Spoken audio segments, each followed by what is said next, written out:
What's your reaction to Mather resigning?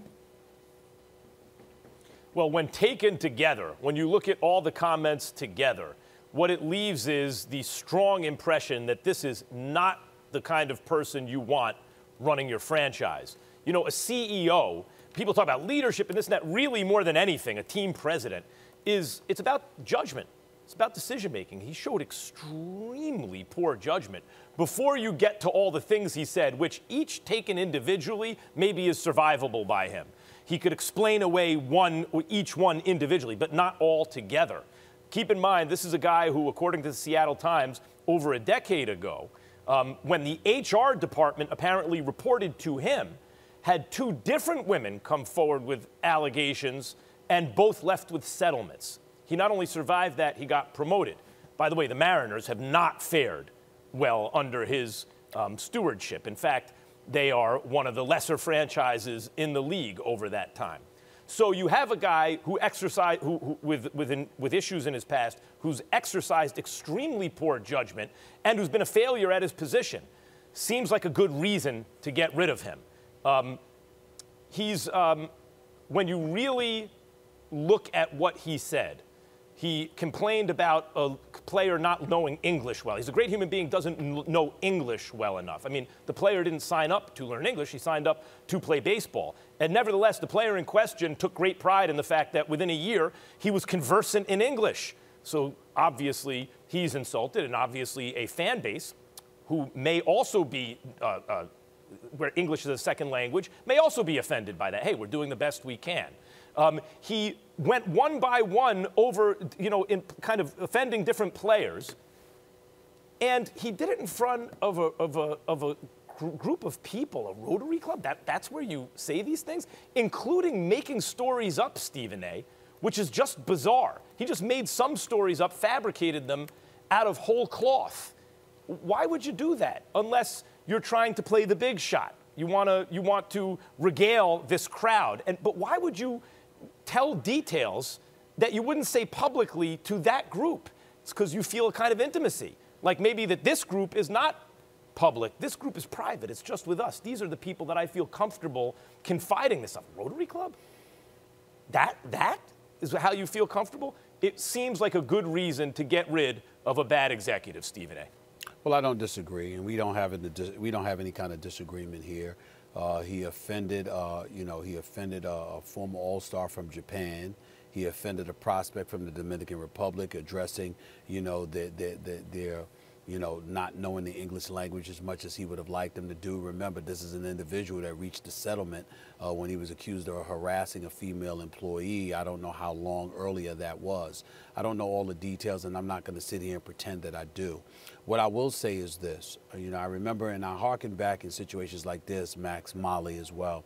I harken back to a situation years ago when the late, great George Michael, God rest his soul, he was a great friend and a great broadcaster out of the Washington, D.C. area.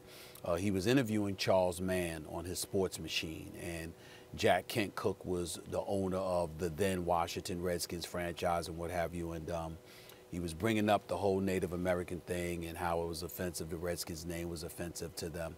And Charles Mann said, in the midst of Jack Kent Cooke just completely being defiant and saying he would never change the name and things of that nature, Charles Mann said, it doesn't matter that it's not offensive to him or to me. The fact that it's offensive to them should be enough for us to modify our thinking to some degree and to act accordingly. And I take that, I use that as an example to point to a lot of things that we're dealing with in this day and age. On so many occasions, people want to have a problem with the offended party instead of looking at themselves and saying, excuse me, it's not about me, it is about them. If you're talking about black people, if you're talking about folks, whether you're Dominican or you're Japanese or you're a female, whatever the case may be, if they are offended, why would that not be enough for you to modify your level of thinking, heighten your level of sensitivity, and just be thoughtful enough and respectful enough to recognize the fact that they feel that way should be enough for me to know better, This guy, Mather, has been an executive with the Seattle Mariners for I don't know how long. What I do know is that they haven't been to the postseason since 2001. That's the longest drought in Major League Baseball. So on the baseball field, you don't have the decency to put forth a competitive enough team to be relevant. But then on top of it all, behind the scenes, you have an executive with this kind of thinking caught on video, spewing these kind of remarks, fresh off of a settlement that was reached because he was harassing a female employee. What the hell is going on?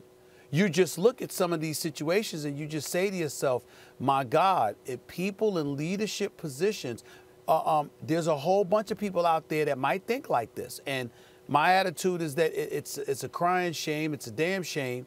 But what really gives me cause to pause and heightens my level of concern is the fact that this guy was just stupid enough to get caught. What about the plethora of executives out there that are skilled enough to avoid scrutiny because they don't publicize their beliefs, but they harbor this stuff nonetheless? Who do they employ? Who do they get rid of? How do they treat people they employ? What kind of things do they encourage being disseminated, et cetera, et cetera? It kind of scares you to think that there are people out here who conduct themselves the way that they do and they're leaders. But we know what we've been dealing with for the last few years, and as a result of it, we see, you know, how we've regressed as a nation in certain respects. And I hope that we can get back on the right track and recognize just the importance of being sensitive and thoughtful towards other people and recognizing the fact that just because they may be offended, that should be enough for us to pump the brakes and really modify our level of thinking. Thanks for watching ESPN on YouTube. For live streaming sports and premium content, subscribe to ESPN+.